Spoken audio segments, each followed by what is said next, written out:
जय हिंद दोस्तों, आइए हम लोग आज के क्लास में द्विघात समीकरण के सभी अति महत्वपूर्ण सवालों को अध्ययन करेंगे और बहुत ही बेहतरीन कॉन्सेप्ट से सभी सवालों को समझेंगे कि आखिर द्विघात समीकरण से कहां से ऑब्जेक्टिव पूछ जाते हैं और कहां से सब्जेक्टिव सवाल को पूछ जाते हैं। बस आपसे एक छोटा सा रिक्वेस्ट है कि वीडियो को पूरा बने रहिए। आपको 3 से 4 नंबर डन होने जा रहा है, ठीक है। गारंटी के साथ बोला जा रहा है कि 3 से 4 नंबर आपको कहीं जाने वाला नहीं है। बस ये क्लास को आप पूरा कीजिए। तो बिना समय के गवाए हुए आइए हम लोग प्यारा सा क्लास को स्टार्ट करते हैं। हम लोग क्लास को अब स्टार्ट करते हैं, ठीक है। तो पहले समझते हैं कि द्विघात समीकरण आखिर है क्या। तो पहले समझना है कि द्विघात समीकरण क्या है।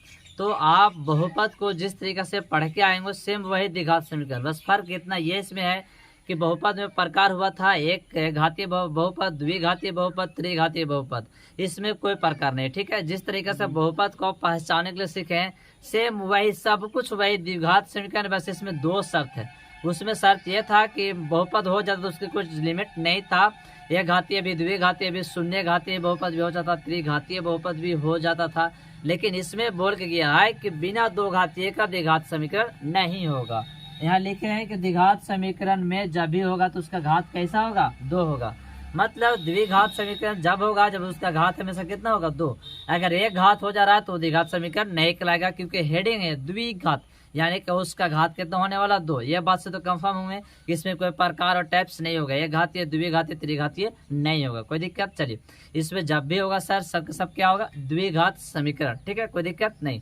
अब थोड़ा सा डॉट होगा तो थोड़ा सा समझ लिया यहाँ पे कि बहुपद का मानक रूप क्या सीखे थे, x square plus b x plus c, ये सीखे थे बहुपद का मानक रूप।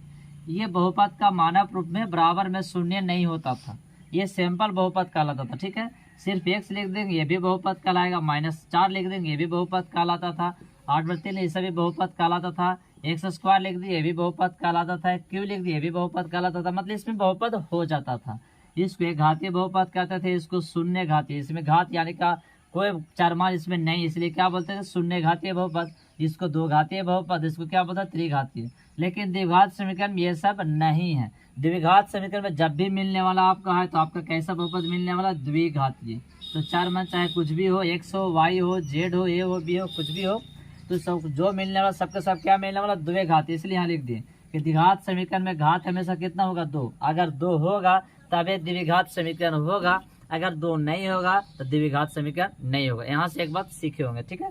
चलिए, एक पॉइंट क्लियर हो गया। अभी बताएं कि 2 शर्त है। दूसरा शर्त, ये पहला शर्त तो डन हो गया सर कि जब भी होगा घात हमेशा कितना होगा, 2। 3, 4, 2 कुछ रहने वाला नहीं है, एक भी नहीं रहेगा, हमेशा कितना रहेगा, 2, ठीक है। चलिए, दूसरा बात याद ध्यान रखिए कि द्विघात समीकरण का मानक रूप लिखे हैं बोर्ड पे, ठीक है। पहले ऐसा कीजिए ना कि आप लोग इसको स्क्रीनशॉट ले लीजिए ताकि मिट सके, पूरा को ले लीजिएगा स्क्रीनशॉट। चलिए, तो यहाँ समझ लीजिए कि द्विघात समीकरण क्या लिखे हैं कि द्विघात समीकरण का मानक रूप लिखे, क्या लिखे, द्विघात समीकरण का मानक रूप। पहला पॉइंट यहाँ समझिए घात कितना रहेगा सर, 2, ठीक है। दूसरा पॉइंट समझना है कि मानक रूप लिखे क्या, x square plus b x plus c बराबर 0, यानी का सर बहुपद भी यही होता था लेकिन यहाँ शून्य नहीं होता था। अभी जस्ट यहाँ पे लिखे हैं कि बहुपद सेम होता था, खाली यहाँ शून्य नहीं होता था, लेकिन द्विघात समीकरण शून्य होगा। तो बहुत सारे बच्चे जो होता है कंफ्यूजन हो जाते हैं। अगर लिख देगा x square plus 6x plus 5 और बराबर 0 लिख देगा तो इसको बोलेंगे द्विघात समीकरण। बराबर 0 नहीं लिखेगा तो इसको द्विघात समीकरण नहीं बोलेंगे, इसको बोलेंगे बहुपद। क्या बोल देंगे, बहुपद। कंफ्यूजन मत होइएगा, ठीक है। चलिए, तो यहाँ जो लिखे x square plus b x plus c बराबर 0 और लिखे हैं ए बराबर नॉट 0, मतलब ए का मान जो होता है, ये का वैल्यू जो होता है, ए का वैल्यू वो हमेशा शून्य न होना चाहिए। अगर शून्य होगा तो ये भी शून्य हो जाएगा, और जब ये पूरा शून्य हो जाएगा तो 2 घात बचेगा नहीं, और जब 2 घात बचेगा नहीं तो द्विघात समीकरण होगा नहीं। इसको तो आप लिख लिए होंगे, नोट्स स्क्रीनशॉट ले ही लिए होंगे। देखिए यहाँ पे इसको प्रूव कर रहे हैं कि क्यों नहीं होना चाहिए। बात समझिए कि अगर यहाँ पे रहता है x square plus 2x square plus इतना रहता, ठीक है। अब ये का मान बोल के जा रहा है कि 0 ना होना चाहिए। अगर 0 होता तब क्या होता, सोच समझिए कि ये का मान 0 मतलब शून्य कीजिए तो 0 कर दीजिएगा, मतलब पूरा का पूरा शून्य हो जाएगा, ठीक है। ए का वैल्यू ही शून्य हो जाएगा, ए का वैल्यू कुछ ना हो। बात समझ में आया कुछ, इसको ऐसे समझिए, सिंपल समझिए कि ए जो काम कर रहा है किसे लेके जा रहा है, बी के साथ, और जो सी बी सॉरी ए को एक्स स्क्वायर को, बी जो है किसको लेके जा रहा है, एक्स को, और सी को किसको होगा तो कोई आचर पद होगा, ठीक है। सिंपल समझिएगा, मतलब ए जो होगा ये 2 घात के लेके जाएगा, मतलब एक्स स्क्वायर वाला पावर को लेके जाएगा। जो बी होगा वो किसको लेके जाएगा, x को ले जाएगा, जो c होगा कि अचर मान, मतलब उसमें कोई अंक लगाना हो नहीं है। अगर इसका मान शून्य हो गया, ये पूरा शून्य हो गया, ये वाला एक्स स्क्वायर ये पूरा शून्य हो गया, ये पूरा शून्य हो जाएगा, तो सिर्फ यहाँ बचेगा क्या बी एक्स, क्या बचेगा सी। और जब ऐसा होगा तो इसमें बताइए दो घात है नहीं है सर, और जब दो घात नहीं है तो क्या द्विघात समीकरण होगा, नहीं होगा। चलिए यहाँ से भी ज्यादा कुछ मत समझिए, सिंपल समझिए, एकदम एक सटीक तरीका समझिए आप, ठीक है सर। इसमें जब भी रहने वाला तो स्क्वायर रहने वाला, मतलब क्या दो घात, और बराबर में क्या रहने वाला शून्य। अगर ऐसा होगा तो द्विघात समीकरण होगा, और ऐसा नहीं होगा द्विघात समीकरण नहीं होगा। ज्यादा बात आप खपाइए मत, ठीक है, सिंपल याद हो गया होगा आपको सब।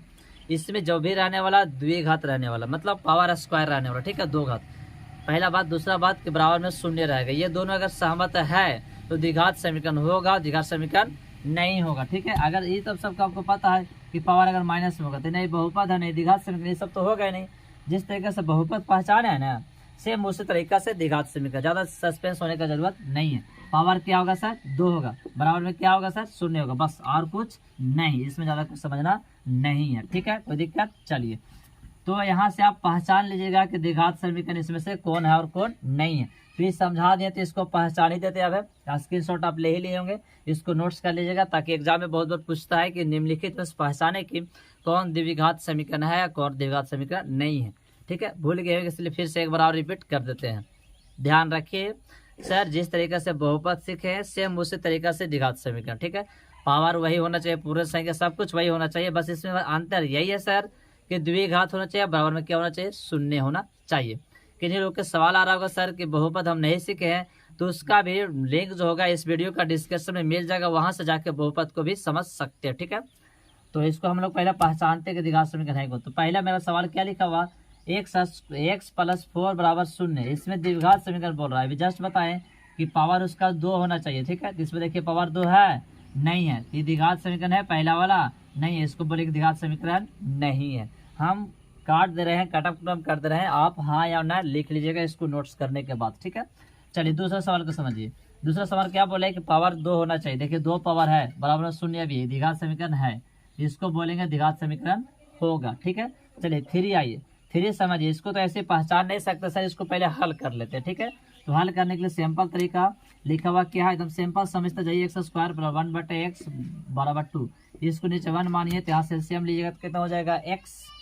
अब x यहाँ देखिए x नहीं तो यहाँ गुना कितना हो जाएगा x क्यूब, और यहाँ कितना हो गया बाबू x है तो यहाँ कितना हो जाएगा 1, इधर कितना हो गया 2, नीचे इधर से गुना कीजिए तो आगे x क्यूब, समझिएगा गौर से 1 इधर गया 2x। देखिए यहाँ पे इसको समझिए नहीं सही, यहाँ 3 आ गया, अब 3 आ गया तो बताइए होगा नहीं ना, 2 होगा तब है ना, तो ये द्विघात समीकरण नहीं है, ये भी द्विघात समीकरण नहीं है, क्योंकि पावर 2 होना चाहिए 3 नहीं। बात समझ में आया कुछ। चलिए इसको पहचानिए आप, ये सब कर लीजिएगा कैलकुलेशन। यहाँ से भिन्न का जोड़ बहुत सा देगा, किस तरीके से देगा, इंटू में देगा, जैसे देगा आप इसको हल कर लीजिएगा। बस हल करने के बाद ध्यान होना चाहिए कि पावर जो होना चाहिए प्लस में, और द्विघात होना चाहिए, त्रिघात भी नहीं होना चाहिए, एकघात भी नहीं होना चाहिए, हमेशा द्विघात होना चाहिए और बराबर में शून्य। अगर ऐसा होगा तो द्विघात समीकरण होगा।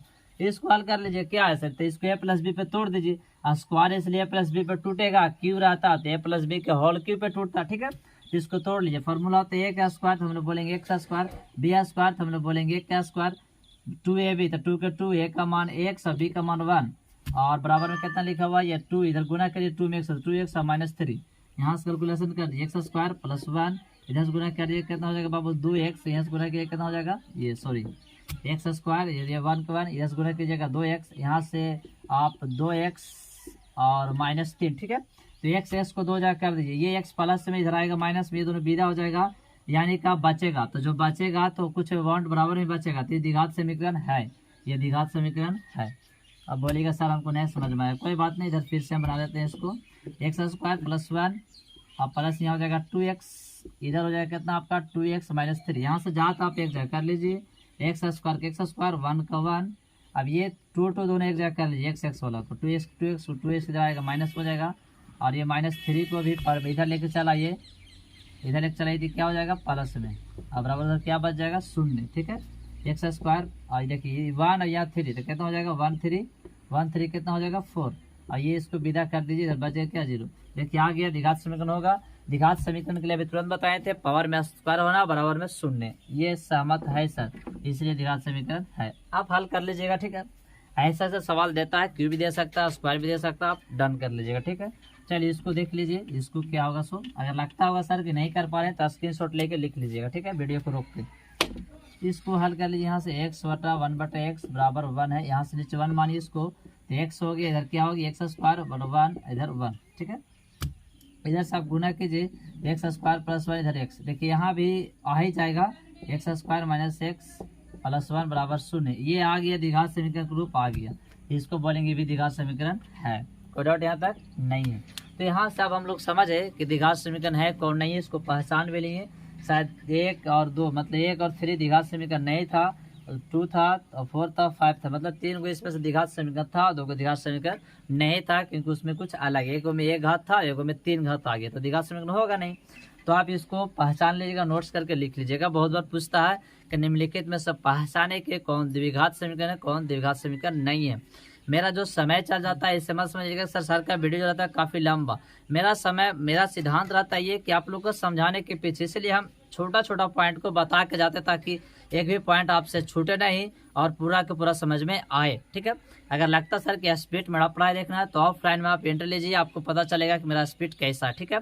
45 मिनट का क्लास आपका माइंड में रहने वाला नहीं, मतलब 45 मिनट के क्लास में आपका माइंड से ऊपर जाने लगेगा, इतना स्पीड चलता है। लेकिन सिर्फ यहाँ हम धीरे धीरे इसलिए बोलते हैं क्योंकि आप समझें, हम लोग को पढ़ाना मायने नहीं है अदर लोग की तरह आए हैं बोर्ड पे छापते चले, उससे नहीं। देखिए ये मायने ये रखता है कि आपका समझ में कितना आता है। हमको पढ़ा लेने से ज़्यादा कोई ये चीज़ होने वाला नहीं है। मैं महत्व ये रखता था कि आपको समझ में आया कि नहीं आया, ठीक है। वैसे अगर देखा जाए भारत के शिक्षा के बारे में, तो भारत की शिक्षा भी बहुत पहले ऐसा ही था, बहुत पहले 1800 या 1700 ईस्वी पहले जाइए तो आपका ऐसा ही था कि क्वालिटी देखा जाता था, ठीक है। आप टीचर जो है जिस तरीके से पढ़ा रहा, वो पढ़ाने के लिए कोई फेमस नहीं कि आप बहुत थोड़ा फेमस है, ज़्यादा फेमस आप कब करेगा कि आपका पढ़ाया वो चीज़ बच्चन को समझ में आ रहा है कि नहीं आ रहा, ज़्यादा मायने यही रखता है, ठीक है। आप इंग्लिश है, इंग्लिश आके फारसी आके बक दीजिए, लेकिन को समझ में नहीं आया तो क्या फ़ायदा वैसे पढ़ाने से।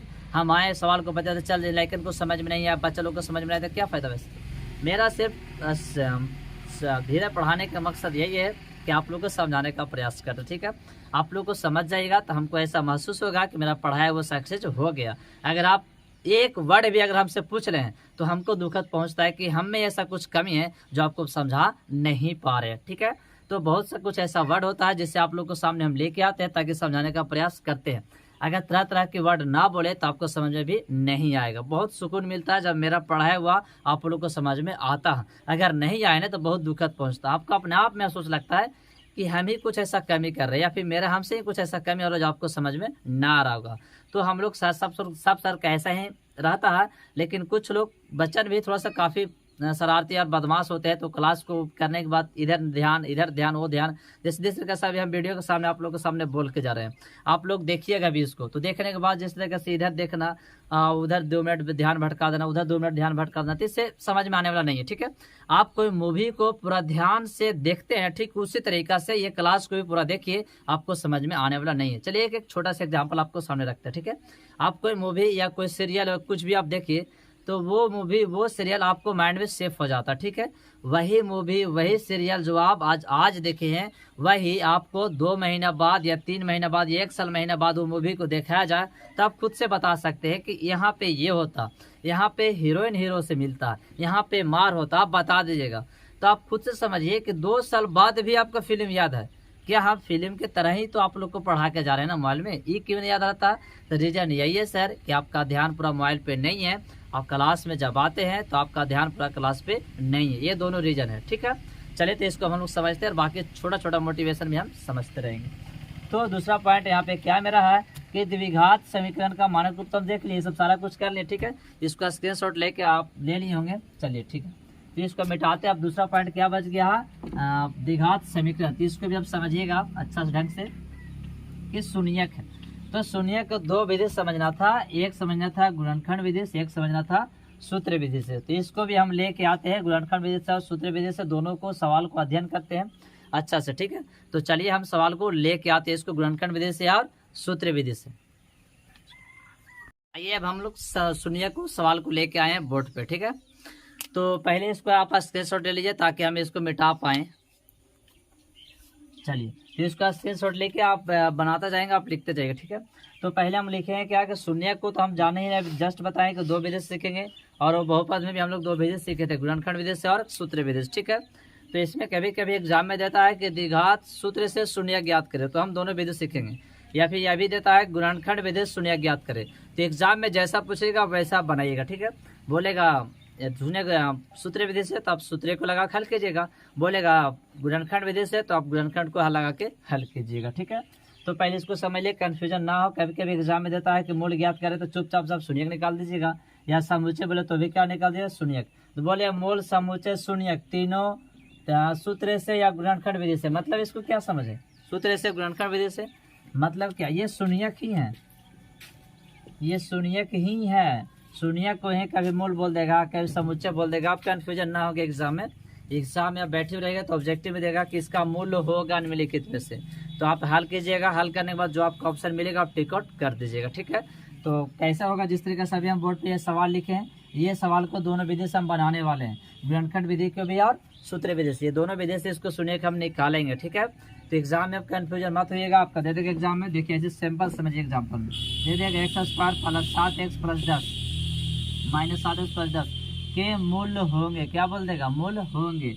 और पहला ऑप्शन में दे देगा आपका, इसका तोड़ेगा तो कितना टूटेगा, 5 और दूसरा, यानी पहला ऑप्शन देगा 2,5, दूसरा ऑप्शन दे देगा -2, -5, तीसरा ऑप्शन दे देगा 2,5 प्लस में, तीसरा ऑप्शन दे देगा 2, -5। तो आप इसको हल कीजिएगा तो आपका ही चारों में से कोई ऑप्शन मैच करेगा। तो शून्यक मतलब क्या, मूल होगा। तो मूल समूल बोले या शून्यक बोले या समुच्चय, तीनों एक ही होता है, सस्पेंस मत होइएगा। तो इसको आप शून्यक निकाले तो शून्यक इसको तोड़िएगा तो कैसे टूटेगा, x² - 5x - 2x, तो -5 - 2 इसको तोड़िएगा, -5x - 2x यानी का प्लस, यानी कि इसका आंसर कौन आपका, आपका सी वाला आंसर आएगा, ठीक है। तो आप किस सी वाला रैंक दीजिएगा, सी वाला ही आएगा, कुछ और आएगा, देख लीजिए, जांच कर लीजिए फटाक सा। x² तोड़िएगा 5x - 2x + 10, यहाँ से इसको कॉमन कर लीजिए, शून्य निकालने से आपने शून्य, तो x - 5 यहाँ से कॉमन कर लीजिए, -2 कॉमन हो गया तो x, और यह -5 = 0, यानी का माइनस नहीं आएगा तो इसका आंसर क्या बोलेंगे, प्लस। माइनस में आएगा तो उधर जाएगा तो क्या होगा, प्लस, यानी कि इसका आंसर आएगा आपका सी। तो आप सी और टिक आउट कर दीजिएगा, ठीक है। हम इसलिए ऐसा सवाल को लाए क्योंकि एग्जाम में बैठे हुए रहेगा तो वहाँ पे देगा। आप सवाल आता है, कभी कभी ऐसा सवाल नहीं देता, इसको लिख लीजिएगा, नोट्स भी कर लीजिएगा। ये लिखिएगा द्विघात समीकरण इतना इतना का मूल्य होंगे, क्या लिखिएगा, होंगे। ये ऑप्शन में लिखिएगा, जिस तरीके से भी हम बनाए हैं, बना के और टिक आउट इसको मार दीजिएगा, ठीक है। देखिए कभी कभी ऐसा देता है, बोलेगा द्विघात समीकरण, सवाल यही लिख देगा, ऑप्शन भी यही लिख देगा, बोलेगा द्विघात समीकरण जो बोर्ड पे लिखा है का मूल्य, क्या बोलेगा, का मूल्य 5 होगा, ये बोल के जा रहा, मतलब जांचना है कि 5 होगा कि नहीं होगा। जस्ट बताए 5 था कि नहीं था, तो इसको आप जांच के देखिएगा, बस समझ में आया, कुछ जांच के देखिए, अगर होगा तो बोलिएगा होगा, और नहीं होगा तो नहीं होगा। सवाल आता सर कैसे जांचेंगे, तो जांचने देखिए, मूल आपका जो निकल के आता, मूल मतलब क्या है, तो शून्यक, और शून्यक जो निकल के आता वो हमेशा किसका मान होता है, 4 मान का। माइंड में तो हमेशा सेव कर लीजिएगा, बहुत ही इंपॉर्टेंट। ये सब यहाँ से डन है कि आपका 2 नंबर ऑब्जेक्टिव में देगा, ये सब जो समझा गए वो सब यहाँ से डन है, जाने वाला आपका नहीं है। देखिए यहाँ से क्या है कि मूल होगा, मतलब जांच के देखना है कि 5 सही है या गलत है। तो जांचाएगा का, अभी जस्ट बता गए कि शून्यक जो होता है हमेशा किसका मान होता है, 4 मान का। सवाल आता है 4 क्या है सर, यहाँ देखिए 4 मान का कौन काम कर रहा है, x, ठीक है। x जहाँ पे y रह सकता है, बात समझ में आया कुछ। तो ये y की जगह पे इसको बैठाना, बैठाने के बाद आंसर कितना आना चाहिए, 0। आंसर कितना आना चाहिए, 0। अगर 0 आएगा तो मूल होगा। यह द्विघात समीकरण में बराबर में 0 होता है, कंफ्यूजन मत होना, गलती से छूट गया होगा, ठीक है। जब तक 0 नहीं होगा द्विघात समीकरण नहीं होगा, तुम लोग को बता गए हैं, मतलब आप लोग को बता गए हैं। तो ये 5 जो है बैठाना है यहाँ पे, 4 मान के मान, आंसर कितना आना चाहिए, 0। अगर आएगा तो बोलेंगे मूल्य होगा, और नहीं आएगा तो मूल्य नहीं होगा। अच्छा से लिख देते हैं, आप लोग कन्फ्यूजन, इसको हम बना रहे हैं, 1 मिनट पहले इसको लिखिएगा द्विघात समीकरण, ठीक है। आप नोट्स ही कर लीजिएगा क्योंकि पूछता है एग्जाम में। द्विघात समीकरण x² - 7x + 10 के मूल, 10 के मूल 5 होंगे, मतलब बताना है कि 5 होगा कि नहीं होगा। तो सवाल आता है सर कि जो शून्यक आया, मूल आया, ये समुच्चय जो हल आ गया है, किसका मान होता है, 4 मान का। तो 4 मान के यहाँ कौन काम कर रहा है, x का मान बैठाना 5, और आंसर में कितना आना चाहिए, 0। मूल लिखा हुआ के मूल, आंसर में कितना आना चाहिए, 0। बार बार 0 भूल जाते हैं। चलिए तो यहाँ ध्यान रखिएगा, तो यहाँ सब बैठा दिए फटाक से, x² + 7x + 10 = 0। बैठाइए 5 को, तो 5 यहाँ बैठा लेंगे, 7 × 5 + 10 = 0। सॉरी यहाँ माइनस था ना, -3 भूल जाते हैं। चलिए तो यहाँ 5 की जगह कितना हो जाएगा 25, यहाँ गुना की 7 बजे कितना हो गया 35, 7 बजे 35 और +10 के +10 बराबर 0। देखिए यहाँ ये प्लस है और ये प्लस है, तो 25 और 10 कितना हो जाएगा 35, 35 में घट जाएगा 0, यानी कि सर 0 आ गया। और जब 0 आ गया तो बोलेंगे 5 मूल्य होगा, तो बोलेंगे हाँ होगा, यानी कि 5 जो मूल्य होगा वो होगा। कोई दिक्कत डॉट यहाँ से इसको लिख लीजिएगा। अब सवाल आ सर इसको लिखे कैसे, तो आप अच्छा से इसको ऐसे भी लिख लीजिएगा, यहाँ पे लिखिएगा समीकरण एकदम सुंदर से लिख बता रहे हैं, ठीक है। एग्जाम में छोड़िएगा मत, 2 नंबर देगा। तो समीकरण कितना है बाबू, x² - 7x + 10 बराबर 0 के मूल्य 5 होगा। ऐसा ही एग्जाम में आप लिख दीजिएगा, ठीक है। देख लीजिएगा और स्क्रीनशॉट लेना ले लीजिए आप। तो ऐसा ही आप एग्जाम में लिख दीजिएगा। हम ये सब सवाल को डील कर रहे हैं, पहले ये सवाल थोड़ा सा मूल से चले थे तो इसको बता ही देते हैं, आप इसको लिख लीजिएगा, ठीक है, कोई दिक्कत। चलिए तो यहाँ से क्या होता है ना, क्या ऑब्जेक्टिव और सब्जेक्टिव इस तरीके से देता है, समुच्चय भी दे सकता है, मूल्य भी दे सकता है, तो आप कर लीजिएगा। उम्मीद है कि आप कर लीजिएगा, ठीक है। अगर हल्का सा प्रॉब्लम होगा तो आप कमेंट्स में जरूर बताइएगा, भले थोड़ा सा दुखद हो लेकिन हम बताइएगा जरूर, ठीक है। क्योंकि हम बार बार बस ध्यान रखते हैं कि मेरा बताया वो बस समझ में आ जाए, बस रिक्वेस्ट ही रहता है कि आप पूरा ध्यान ही रखिए, ठीक है ना। कभी जाने वाला नहीं है, ठीक है, ध्यान रखिएगा तो जाएगा भी नहीं, ठीक है ना। बाकी और हम बताएंगे बाद में, लेकिन ज़्यादा अब हम बोल नहीं पाएंगे क्योंकि इससे बताना भी है, ज़्यादा बोलेंगे दिक्कत हो जाएगा। चलिए देखिए बताते हैं। तो यहाँ से तो कोई प्रॉब्लम नहीं हुआ होगा अभी तक। चलिए तो ये 2 विधि से समीकरण को मतलब कि शून्यक निकालना है इस समीकरण को। चलिए तो ये 2 विधि से समीकरण को निकालना है, ठीक है। तो पहले इसको हम लोग निकाल लेते हैं, उसके बाद एक सवाल और फंस जाएगा सर कि विवेकतर और विवेचक क्या है, तो इसको भी हम लोग समझेंगे। लेकिन पहले अभी वाला समझ रहे थे कि मूल समुच्चय समझ ही लिए हैं, लेकिन अब सूत्र से गुणनखंड विधि से दोनों से, तो इसको सवाल भी दे दिए हैं, तो इसको पहले हल कर लेते हैं, उसके बाद में फिर इसको समझ लेंगे कि विवेकतर और विवेचक क्या है। तो पहले इसको हम लोग दोनों विधि बोले थे, इसको पहले गुणनखंड विधि से हम लोग हल कर लेते हैं। सवाल आप लिख लिए होंगे, तो यही इसी को हम लोग दोनों विधि से निकालना है, ठीक है। तो पहले इसको हम लोग गुणनखंड विधि से निकालते हैं। सवाल मेरा क्या है, x² - x - 6 बराबर 0, ठीक है। एकदम देखिएगा ध्यान से, तो इसको आप 0 निकाल लीजिए। तो गुणनखंड विधि से तोड़िए, तो गुणनखंड तोड़ने के लिए सैंपल बताए थे, बहुपद में भी शुरू और लास्ट वाला गुना होता है, तो 6 दूनी कितना हो जाएगा 12। तो यहाँ 12 आना चाहिए और घटाने के बाद करना चाहिए 1। तो आप लोग को 3 और 4 माइंड में छप गया होगा कि 3 और 4 में से घटाएगा तो 1 आ जाएगा, 3 4 में गुना कीजिएगा दोबारा आ जाएगा, तो टूट जाएगा सर 3 और 4 से। तो लिख देंगे 2x² + 4x - 3x plus 3x और -6 बराबर 0, 1 टूट जाएगा, ठीक है। यहाँ से इधर कॉमन, इधर से इधर कॉमन। बहुत लोग को सवाल आ रहा होगा सर इसको हम थोड़ा सा सस्पेंस हो रहा है, सुनिए गुणनखंड को तोड़ने के लिए, ठीक है। तो गुणनखंड का और बहुपद का ये दोनों वीडियो का लिंक जो होगा इस वीडियो का डिस्क्रिप्शन मिलेगा, वहां से जाकर आप देख लीजिए, जाने वाला माइंड में नहीं है, ठीक है। क्योंकि यहाँ पे हम ज़्यादा समझा भी नहीं सकते क्योंकि आगे और पॉइंट बताना है, ठीक है। तो जाकर वहाँ से देख लीजिएगा, आपका क्लियर हो जाएगा वहाँ से।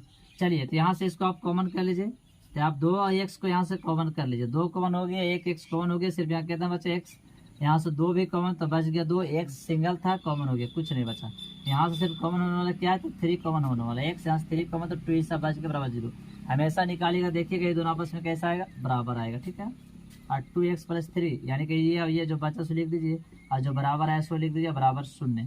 आप दोनों के लिए बराबर 0 आप कर दीजिए। चलिए यहाँ इसको लिख लीजिए, 2x + 3 बराबर 0, x - 2 बराबर 0, कोई दिक्कत। चलिए तो इसको आप कर लीजिए, 2x वो साइड भेज दीजिए तो हो जाएगा माइनस, इसको भी वो साइड भेज दीजिए तो हो जाएगा प्लस। चलिए यहाँ इसको देख लीजिए इधर में, तो ये हो जाएगा 2x बराबर -3 था, यहाँ क्या था x बराबर -2, ये तो आ गया, इसको हल कर लीजिए, x बराबर -2/3, ये पहला और दूसरा 0 कितना आ गया 2 -2, यही मेरा क्या हो गया 0, सॉरी उधर जा क्या हो गया प्लस, ठीक है, उधर जा क्या हो गया प्लस। तो ये मेरा 2 0 का आ गया, इधर 1 0 का आ गया, 1 0 मेरा इधर आ गया, ठीक है। फिर से देख लीजिए क्या था, 2x - 3 बराबर माइनस प्लस था तो -3 बराबर, और x था उधर बराबर 2 आ ही गया, उसमें कुछ नहीं करना। तो 2x बराबर कहता है कि -3/2 और x बराबर कहता है कि 2, तो बोल देंगे कि आता शून्य, क्या बोलेंगे, आता शून्य -3/2 और +2, यही मेरा क्या हो गया 0, यही मेरा क्या हो गया आंसर। ये आपका गुणनखंड अभी हम लोग वहाँ सीख लिए थे, ठीक है। तो यहाँ पे कन्फ्यूजन था, आप समझ लीजिएगा, जैसे यहाँ पे छूट गया था जल्दी में 2 बटा ऐसे -3 लिख दिया था, ठीक है। यानी का -3 था, और इसको -x बराबर लिख दिए थे कितना, 2 भी यहाँ लिख दिए थे, और -3/2 ऐसे भी लिख दिए थे। तो यहाँ 2 नहीं होगा, तो यहाँ से कर लीजिएगा, ठीक है। तो इसको अब यहाँ से समझ लीजिएगा कि वहाँ 2 नहीं होगा। तो इसको अब हम लोग निकालते हैं कौन विधि से, सूत्र विधि से इसको हम लोग हल करते हैं, ठीक है। तो सूत्र विधि से इसको हम लोग अच्छा से समझते हैं पहले। तो सूत्र विधि यहाँ समझिए इसको। तो ये जो दिया हो रहा तो इसको मानिए, तो ये क्या लिखा हुआ बाबू, x² + x - 6 बराबर 0, ठीक है। अब इसको a बराबर बोलिएगा कितना हो जाएगा 2, a बराबर कितना हो जाएगा 2, और b बराबर 1, और c बराबर -6 बराबर 0। सॉरी, जल्दी जल्दी लिखा जाता है, क्या करें। a बराबर 2, b बराबर 1, और c बराबर -6, ये मेरा आ गया, ठीक है, मानना, क्योंकि सूत्र विधि से लगाना। और सूत्र भी जस्ट लिखे थे, क्या लिखे थे सूत्र, तो -b ± रूट अंडर में b² - 4ac, और बाई कितना लिखे थे 2a, ठीक है। तो इसको भी यहाँ से आप हल कर ही लीजिए। तो इसको बैठा लीजिए आप यहाँ से, माइनस तो -1 हो जाएगा, ± रूट अंडर में b², तो बोलेंगे 1 का स्क्वायर -4 का मान 2, और a का मान कितना हो गया -4, a का मान 2, और c का मान -6, और बाई 2a, तो 2, अब a का मान कितना हो गया 2, ठीक है। चलिए, तो इसको मेन बाई लिख लीजिए। यह ध्यान रखिएगा, ये मेन बाई जो है उसी के सामने बराबर आप दीजिएगा, ठीक है। चलिए, तो ये -b को -b का 1 है ना, -1 का -1, प्लस के प्लस, इसको कुछ नहीं करना है, पहले इसको कैलकुलेशन कीजिए। तो 1 कीजिएगा तो 1 हो जाएगा, यहाँ से डायरेक्ट कीजिए, देखिए माइनस माइनस गुना कर दीजिए, क्या हो जाएगा प्लस, और 6 दूना 4 दूना 8, 8 6 के 48, ठीक है। ये 2 दूना कितना हो गया 4, तो 48 से 1 जोड़िएगा तो कितना हो जाएगा 49, ठीक है। अभी 49 को आप ये वर्गमूल निकालिएगा, तो वर्गमूल निकाले कितना आ जाएगा 1 प्लस माइनस कितना हो जाएगा 7/4, यही आएगा ना, यानी कि 49 का वर्गमूल कितना निकल जाएगा 7। इसको 2 बार आप लिख लीजिए, एक बार प्लस में एक बार माइनस में, देखिए इधर लिख देते हैं। तो 1 + 7/4 और 1 - 7/4, इसको घटाइएगा तो कितना हो जाएगा, घटाइए यहाँ से, तो 8/4, ये हो जाएगा -6/4, काटिएगा तो हो जाएगा 2, इधर काटिएगा तो हो जाएगा -3/2, यही सुनिए का आया था ना अभी जस्ट। तो वहाँ पे कन्फ्यूजन हो गया था, उसके लिए सॉरी, आप ध्यान रखिएगा, ठीक है, क्योंकि यहाँ पे हम जल्दी में थे तो ध्यान नहीं रहा। यहाँ पे देखिए, यहीं पे अभी जस्ट गलती क्या हुआ था कि यहाँ 2 भी लिखा गया था, और -3/2 लिखा गया, मतलब ये 2 नहीं होगा, ठीक है। आप वहाँ जरा मिटा लीजिएगा, ठीक है, उसके लिए सॉरी। चलिए ठीक, तो ये आपका सुनिए का आ गया 2 आ गया, क्या आ गया -3/2। अब क्या बचा कि विवेकतर और विवेचक, तो सिंपल बात, इसको आप पहले रोक लीजिए। चलिए ठीक है, तो आप लिख लिए होंगे, स्क्रीनशॉट इसको भी ले लीजिएगा। तो फार्मूला विधि से सभी को यहाँ सब ध्यान रखिएगा, एग्जाम में पूछेगा क्या, बार बार ध्यान रख रहे हैं कि एग्जाम में पूछेगा आपके कि सूत्र विधि से हल कीजिए, तो आप सूत्र का हल कीजिएगा जिस तरीके से अभी हम हल करके गए, ठीक है। आपको बोलेगा गुणनखंड विधि से, तो गुणनखंड विधि से भी हल कीजिएगा जैसे अभी हम हल किए। चलिए, विवेकतर और विवेचक, अब इससे ही 3 पॉइंट और है, उसको भी हम आज सीखने वाले, ठीक है। और हमको नहीं लगता है कि द्विघात समीकरण के सभी सवाल आज के क्लास में हम कर पाएंगे, तो इसको हम फर्स्ट क्लास रखेंगे, इससे एक और क्लास लेके आएंगे सेकंड क्लास, उसमें 2 नंबर और 5 नंबर वाला सवाल को भी हम लेके आएंगे। इस क्लास में 1 नंबर और 2 नंबर डन हो गया है, लेकिन और भी 2 नंबर जो है उसमें भी देखें, क्योंकि बहुत थोड़ा सा बड़ा चैप्टर है, छोटा तो नहीं है कि हम यकीन कर दें, और समझाना तो बहुत बड़ी बात है, तो बताना कोई मायने नहीं है, बता के चल जाएंगे, लेकिन समझ में नहीं आएगा तो अच्छा बात नहीं है। तो समझने के लिए कुछ पॉइंट हमको लाना पड़ता है, तो उसके लिए समय तो लगेगा ही। तो हम नेक्स्ट क्लास में भी लेकर आएंगे, तो वहाँ से भी हम 5 नंबर डील करेंगे। तो पहले इसको हमने विवेचक समझते हैं, विवेचक से 3 पॉइंट और है, और 3 पॉइंट के बाद कुछ क्वेश्चन है, उसको भी हम लोग आज के क्लास में समझते हैं। तो विवेकतर में विवेचक ने क्या बोल के किया है कि d बराबर b² - 4ac होता, तो आपको जिस तरीके से अभी शून्यक निकाले बोलेगा, वहाँ बोलेगा विवेचक और क्या बोलेगा विवेकतर, जैसे अभी शून्यक निकाले बोला था ना, वैसे बोलेगा विवेकतर और विवेचक। तो d बराबर हल कर दीजिएगा, ठीक है। और हल करने के बाद ध्यान रखिएगा कि अमाउंट प्लस में आएगा तो बोलिएगा घनात्मक, और माइनस में आएगा तो ऋणात्मक, ठीक है। जैसे एग्जाम्पल में 100 देखा देते हैं, x² + x + 10, ठीक है। अब ये बराबर 0, इसको बोल देगा आपको कि विवेचक निकाले, क्या बोल देगा विवेचक। आप ध्यान से समझ जाइएगा, ठीक है, इसको अच्छा से लिख दीजिए। क्या बोलेगा द्विघात समीकरण,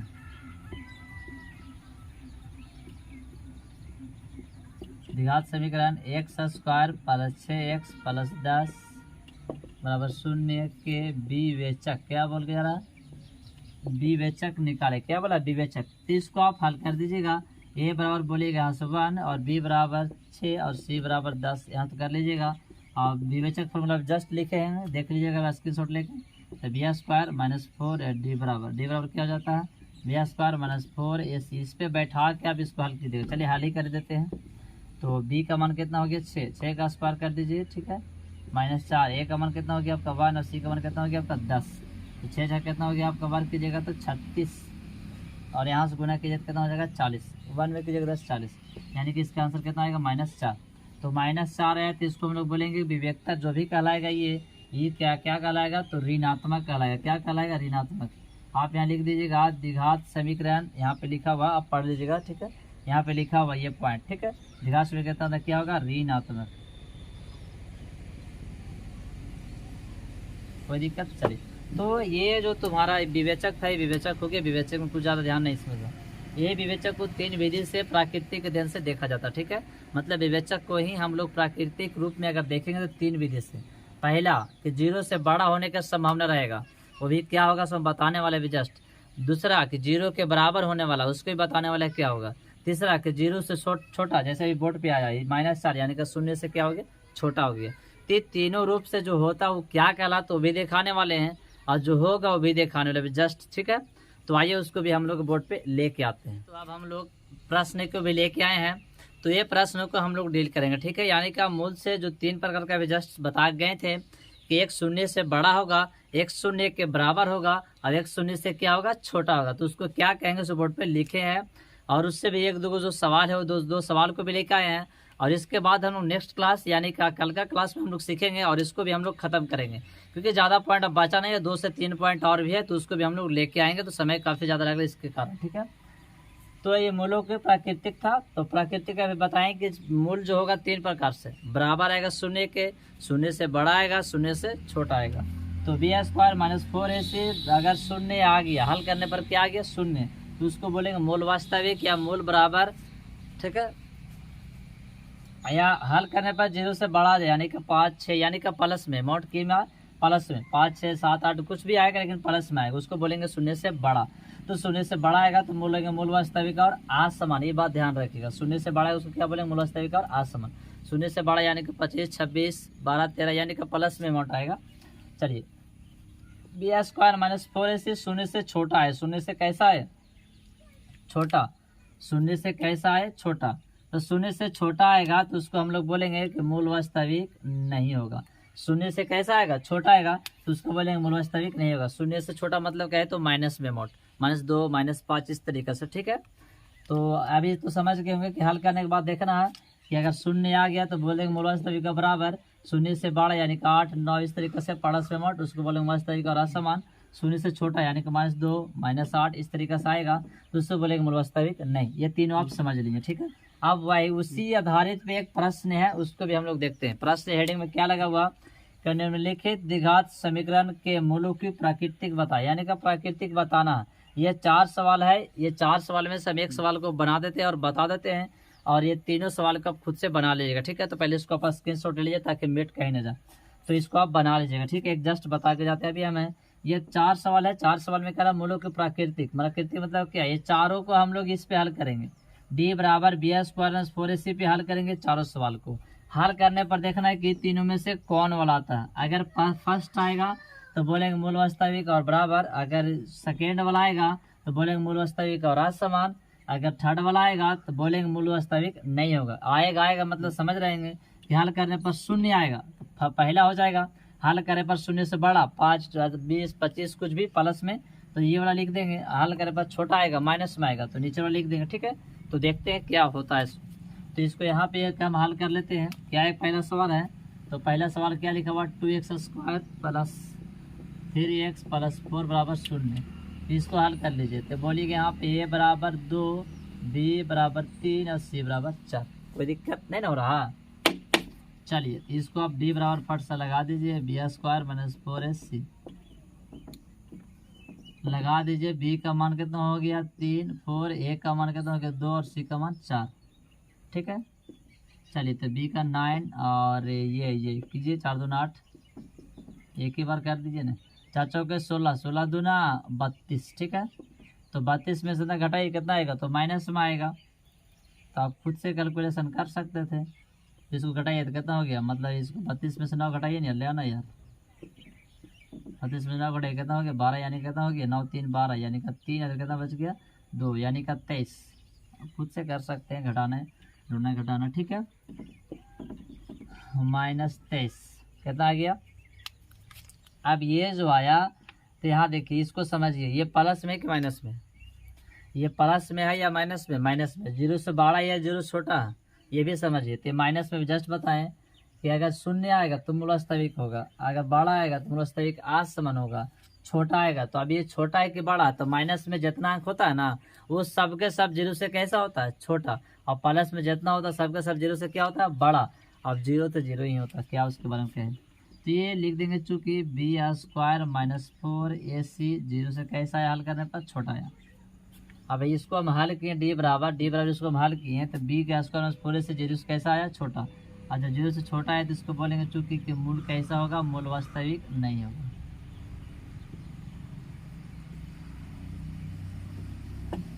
मूल वास्तविक नहीं होगा। कोई दिक्कत है तो बोलिए यहाँ से। तो ये एक सवाल को हम यहाँ पे हल कर दिए।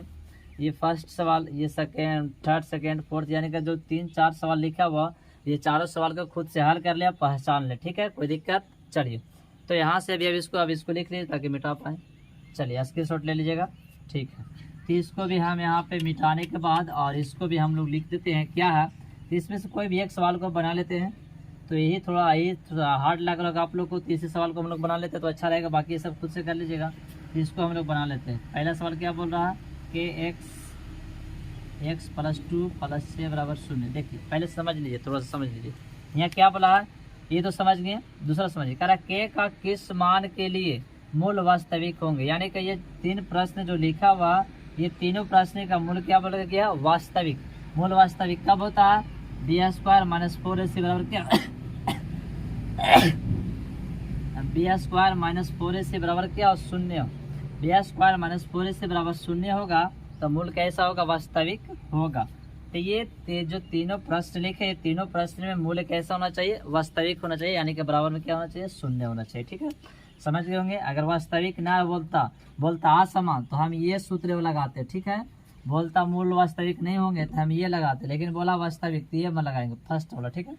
तो इसको पहले आप यहाँ से हल कर लीजिए। तो इसको यहाँ से हल कीजिएगा तो क्या हो जाएगा, इसको गुना कर लीजिए तो हो जाएगा kx², दोनों होगा इसमें और फिर इसमें इससे, ठीक है बाबू। तो kx² प्लस k में गुना करें तो कितना हो जाएगा, 2kx और प्लस 6 बराबर 0।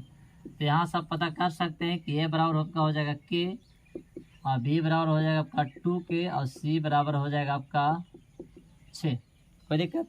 चलिए तो अब ये d बराबर फार्मूला कौन सा लाएगा, तो मूल वास्तविक बोला है, तो मूल वास्तविक कौन होता है, यही होता है ना।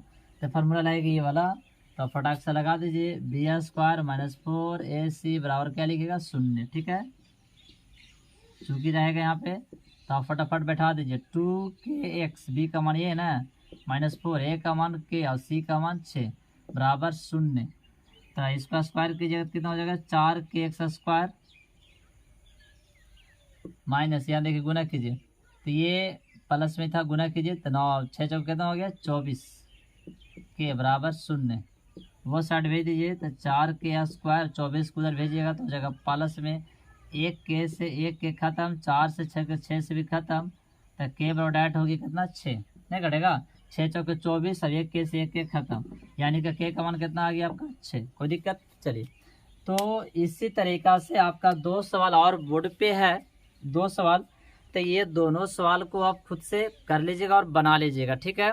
और बाकी इससे जो और भी इस चैप्टर से और भी सवाल है तो उसको हम नेक्स्ट क्लास में लेके आएंगे। बस आपसे रिक्वेस्ट है कि जिस तरीका से हम लोग देखे जाते हैं सेम उसी तरीका से आप लोग भी स्टडी कीजिए, ठीक है। ये लाइफ बहुत ही अनमोल है बाबू लोग, ये लाइफ को सही से जीनी जीजिए। ये हमको पता है, सब लोग को भी पता है कि हम आए हैं या आप लोग भी आए हैं तो एक दिन जाना ही है। तो इंसान आए या जाए फर्क सिर्फ उसको पड़ता जो अपना पहचान छोड़ के जाता है, ठीक है। यानी का कहे तो अगर जो इंसान किसका कोई पहचान नहीं है तो मरे चाहे जिए से कोई किसी का फर्क नहीं पड़ता है। लेकिन अगर लगे सर कि इससे ज़्यादा फ़ायदा हो रहा है या फिर जिसका ज़्यादा वैल्यू है, जिसका ज़्यादा पहचान है, अगर वो इंसान का कुछ हो जाए तो उससे बहुत लोग को तकलीफ होता है। इसलिए धरती पर अगर आप आए हैं तो कुछ करिए, ठीक है। गरीब पैदा होना, गरीब घर में पैदा होना, ये सबसे बड़ा बात ये नहीं है। गरीब मर जाना बड़ी बात है, ठीक है, सबसे बेवकूफ़ी की बात है। आप गरीब पैदा हुए तो आप मेहनत करके आप कुछ कर सकते हैं, बात समझ में आए कुछ। लेकिन आप अपने आप को आप बोलिएगा कि हम गरीब हैं, हम कुछ नहीं कर पाएंगे, गरीब है कुछ नहीं कर पाएंगे, तो हकीकत में भी ना कुछ फर्क है। अपना हिम्मत और जज्बा साथ रखिए, ठीक है, ये दोनों चीज़ रखना बहुत ज़रूरी है।